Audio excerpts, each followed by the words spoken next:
Allô tout le monde, c'est Michel. Aujourd'hui, je vous parle de l'importance d'avoir un plan B en photographie.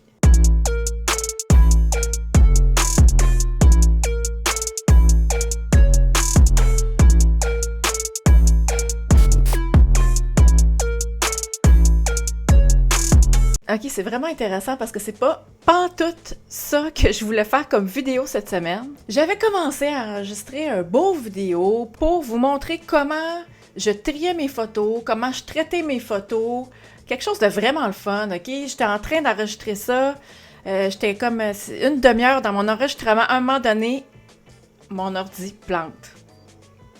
Rien à faire, j'ai tout perdu. Mais là, ça m'a fait réaliser qu'en photo, c'est vraiment important d'avoir un plan B.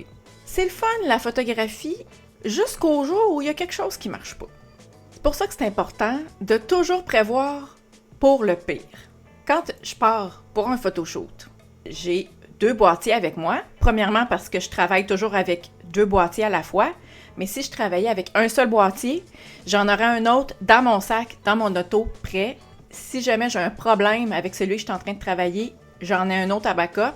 Je dis pas à mon client « Ah, mais excusez, je peux pas prendre vos photos, mon appareil marche plus. » Ça m'est arrivé à quelques reprises que je donnais des cours de photographie. Puis là, les gens arrivaient à mon cours « Ah, ma batterie est morte. » Plan B, avoir toujours une deuxième batterie. Même moi, là, j'entraîne dans mon boîtier. J'ai 2 batteries à l'intérieur. Puis à chaque fois que je m'en vais pour un shooting, je vérifie tout le temps l'autonomie de mes batteries, s'ils ont assez d'autonomie. Puis en plus, dans mon sac, je traîne 2 batteries de plus pour être vraiment certaine. Parce que j'ai jamais besoin, mais je préfère en avoir plus que pas assez. Carte mémoire. Qu'est-ce qui arrive si votre carte elle se brise ou est défectueuse ou est pleine, puis vous pouvez pas jeter ce qu'il y a dessus, vous n'avez pas formaté? Ben, vous êtes mal pris un petit peu. De retour à la maison, vous faites un backup de vos photos. Essayez d'avoir, si c'est possible pour vous, 2 disques durs externes sur lesquels vous allez enregistrer 2 copies du backup. Personnellement, j'utilise un Drobo, qui est un système de sauvegarde sur plusieurs disques à la fois. Donc moi, dans ma machine, j'ai 5 disques internes. Et il y en a un qui est, on dit vide là, mais il y en a un qui est utilisé dans le cas où un des 4 autres briserait. Donc, au lieu de perdre les informations sur ce disque dur-là, ils vont se sauvegarder sur l'autre le temps que je change le disque dur qui est brisé. Puis là, ce qui m'arrive au point de l'ordinateur, puis là, je réalise que actuellement, j'ai pas de plan B d'ordinateur.